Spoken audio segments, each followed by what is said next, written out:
Alright, yins guys, we're gonna read out of this again, and we're gonna do out of First Enoch, the Books of Enoch, like I promised.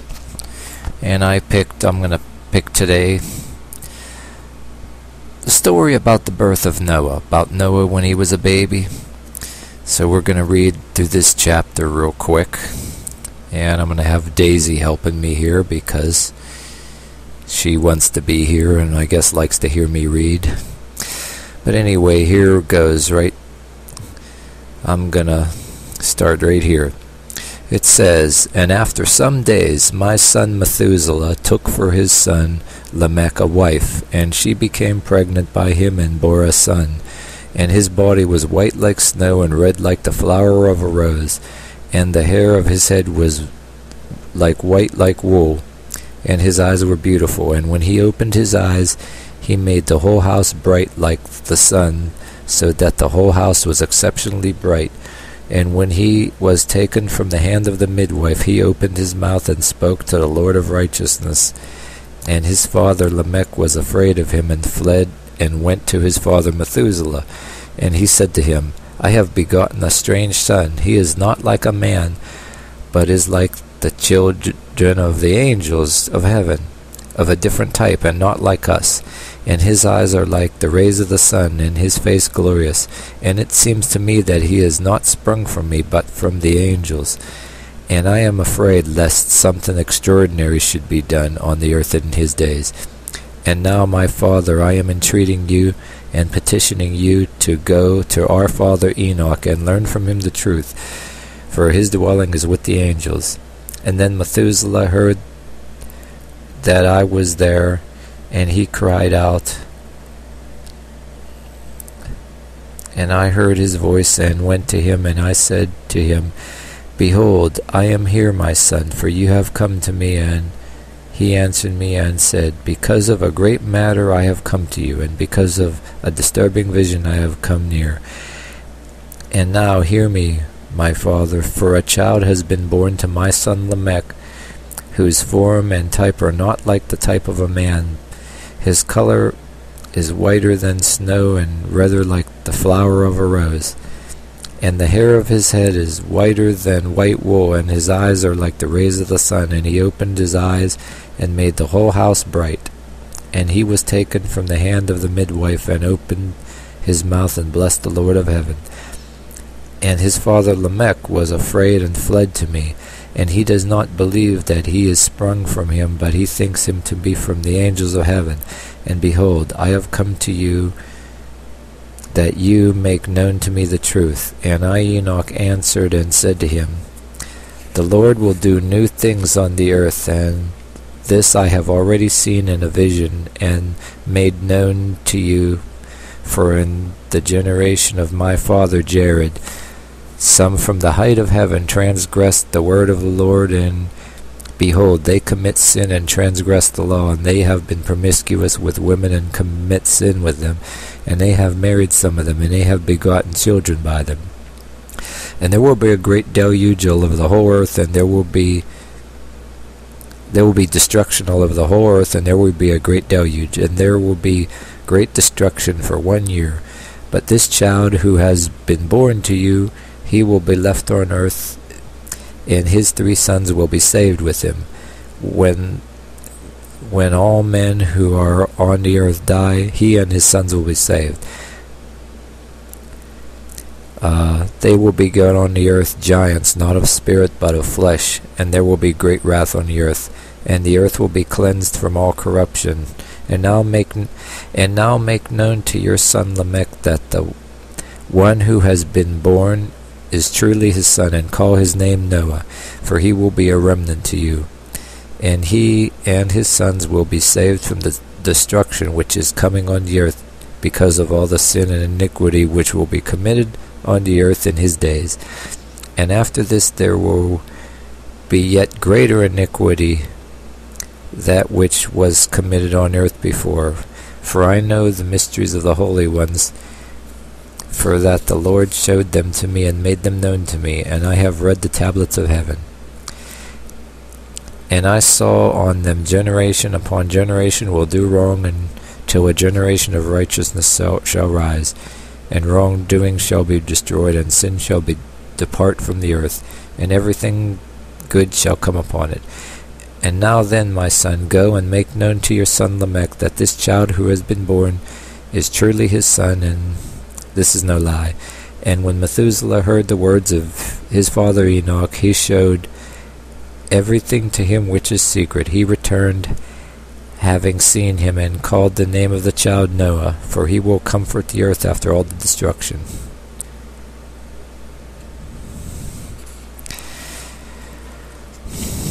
Alright. So that's it for... So that's the story about Noah when he was a baby. Really cool story, don't you think? That's something maybe that if you were affluent in the King James Bible and went to Sunday school as a kid, if you ever wondered what else happened with Noah, you know, I mean, the King James Bible only says, you know, so much, you know, in the Noah and the Ark story. And like I said in my other video, when I briefed you in my other videos about Enoch, backed up by the book of Jude and Hebrews chapter 11 verse 4. And like I said before, the author of the book of Hebrews must have had a copy of the writings of Enoch, otherwise he wouldn't make a statement like that, don't you think? So he's mentioned briefly in Genesis. And when I read other books in Enoch, when I read other chapters in Enoch, you will see he saw the keepers of the gates of hell. You will see about the Nephilim in detail, which came down and got with daughters of men and had babies with them, and then when the babies came out later, they grew into big giants and caused big wrath, caused big bunch of trouble on earth, and then later it was going to be a deluge and all that. Oh, and also, I'm going to tell you real quick too, the book of Jubilees, unlike the book of Genesis and Exodus in the King James Bible, Jubilees actually mentions the brief Enoch story. Jubilees actually includes the story of Enoch in it, and the story of the Nephilim and the giants. So the books of Enoch dovetails into the book of Jubilees. So there you go. There's all of that. And also Enoch saw the keepers of the gates of hell, and he said to them openly, may none of my kinfolk, may I never see or catch sight of what you do here, and may none of my kinfolk ever come to you. So and second Enoch, near the end, actually talks of the birth of Melchizedek, and it tells how Melchizedek was born without any romantic conception, just like Jesus was born of a virgin. And matter of fact, that the wife of Noah's one other brother, yes, Noah had other brothers, so one of Noah's brothers, the wife of one of Noah's other brothers, Noah had a brother named Ner, and he had a wife, and she became pregnant out of nowhere, just like Mary did with Jesus, and the guy said, "Away with you, wife, lest I sin against the Lord and smack you in your head," you know, literally, because he didn't believe. He says, "Who have you been with? I mean, were you cheating on me?" And she says, "No, this was," and then Melchizedek was born this way. They found out the truth later, you know, and the baby came out that way, and then later Melchizedek was supposedly taken, before the deluge happened, Melchizedek was supposedly taken to heaven, and he was going to show up later and all that, but There's a lot of stuff that I'd eventually get to, but I'm not going to read that because, like, the books of Enoch are very long. There's a book in Enoch that talks about how Enoch observed all the seasons of the year and all the days. Enoch is the seventh son, seventh from Adam. He lived to be 365 years old, the same amount of days in a year. And there's a whole chapter, which I'll eventually get to, where he observed all the days and made them into seasons. And he even says that there was the age on this earth right here was the age reckoned by man. He created this the age on this earth for man's benefit. He called it the age of creation, 365 days in a year. And I once mentioned in one of my videos that was better than somebody else's video, that Tam Pamela or whoever she was, that instead of telling an atheist, oh, God is real because the Bible said so, I said, well, you got the earth that revolves around the sun and spins around now, and my better theory was to tell an atheist was that, well, geez, if the earth spins half fast, we'd have longer days, like 48 hours in a day, 24 of daylight, 24 of night, instead of what we have now. Or if it spins fast, we'd have only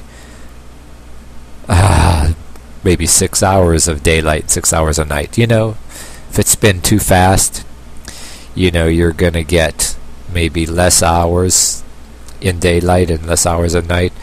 If it's been too slow, you're going to double. So somebody wanted 24 hours a day, 365 days a year, and it's almost as if somebody or something else said it that way. So we have as much days in a year, But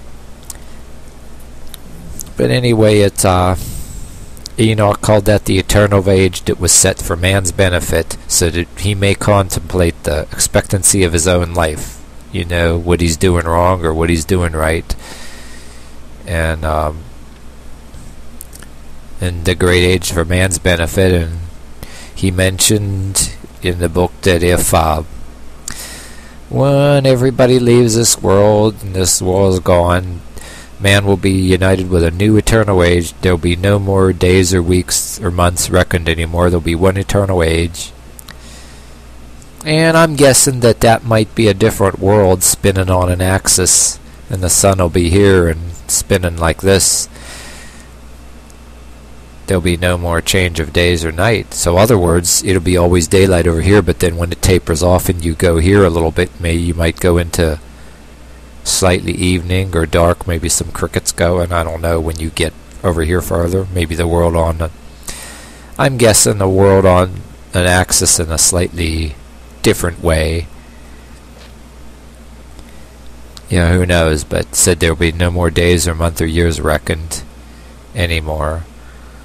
So, in other words, right on this earth, time is only relevant. The time is measured right now on this earth because of the sun, the earth going around the sun, and that's how we measure our days from day one. So time as we know it is the day and the night, the earth spinning around, the earth orbiting the sun, and counted the daylight and the night. And Enoch did that. There's an entire chapter in Enoch which Enoch did just that. He counted all the hours of daylight and night, and he created the 365-day year, and he lived to be 365 years old. Well, Methuselah lived longer than that, but I guess Enoch was appointed 365 years old because of the days in a year. And oh yeah, and before I go, he was way before even Elijah did. Enoch was the first one to leave Earth and ascend without experiencing death. You know, everybody talks about Elijah, but Enoch already did it way before Elijah did. According to what's written here, you're taking their word for it. So, and it also says that Enoch supposedly writes down all the deeds of all mankind and reports on the judgment of all nations. And the deeds, he writes down the deeds of all nations. Supposedly no one will be able to escape. He was the scribe of righteousness. So when you hear all this about Enoch, that kind of blows away the St. Peter thing. You know, everybody's saying about meeting St. Peter at the gates of heaven. I don't know, maybe it's almost like Enoch is the scribe and the recorder and of all the deeds of mankind. I don't know, maybe St. Peter will still be at the gates. I don't know, but that kind of makes you look at things all differently there. But that's just a rundown of what you'd expect. I said a little bit more than I planned to in this here video. I'm up to 16 minutes, but there's enough of in your King James Bible to actually back it up. But yeah, I'm going to remind you in this video, when I was in college after I lost my good paying job that I had for 10 years because they were cutting jobs, I decided to go to college, taking the computer stuff, and I had English Comp, and in English Comp his teacher wanted us to do report on, it's called a persuasive report, a persuasive paragraph. Say if you were somebody in media writing something persuasive, you know, and you wanted to make a news article, and she said you were allowed to write anything you want. I mean, this one said you could write anything you want, like, you know, anything you believe or think to convince people. I mean, be as liberal as you want, but it's got to be something to convince the people. And it said you can write about religion as long as it ain't evangelizing. You have to have something archaeological, you know, an article to back it up, you know, something off the internet, a bibliography, because that's what you do in a report. So I didn't want to evangelize anyway. I wanted to write a report proving that the Books of Enoch were actually relevant. And yeah, to make a long story short, there was, when we read our stuff in front of the class, there was one student who was younger than me. I was already working a good paying job before I went to college, but she was a little snippy and showed her discontent for that, because I guess she was a King James Bible person.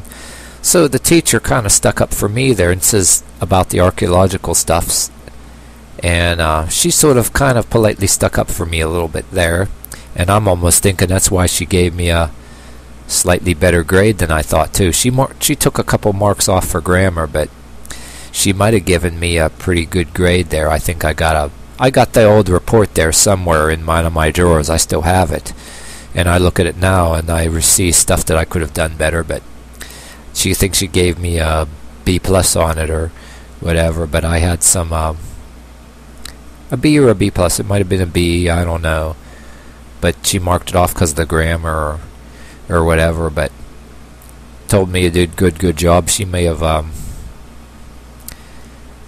she did express that, yeah, there's people, as long as you have archaeological stuff in your article to put in your bibliography, that you can back it up. So I got a passing grade on it, you know, I mean, but so there was some bias in, you know, my class about it, you know, one particular person, but I achieved what I wanted, you know. I mentioned the parts that were in the Holy Bible that talked about Enoch right then and there, and without evangelizing. People don't believe me that you couldn't do a report like this without evangelizing, and I did it. You know, all you got to do is, hey, enough in the King James Bible, there's enough of stuff in there that backed it up, and you got all kind of stuff you can look on the internet, archaeological, and references. There are a lot of books and findings. So there you go. I ain't gonna go on too much about it, but yes, I actually pulled it off, and there was one King James Bible person who was a little bit pissed off at me, a little bit peeved at me, and that kind of made me happy. And that's it. That's all I got to say for now in this video. I'm up to 20 minutes, and so that's it right now. All right, stay tuned for more. I don't know which Enoch chapter I'm going to do yet in the next video. We'll see. But that's it. See you next time. Thanks for watching.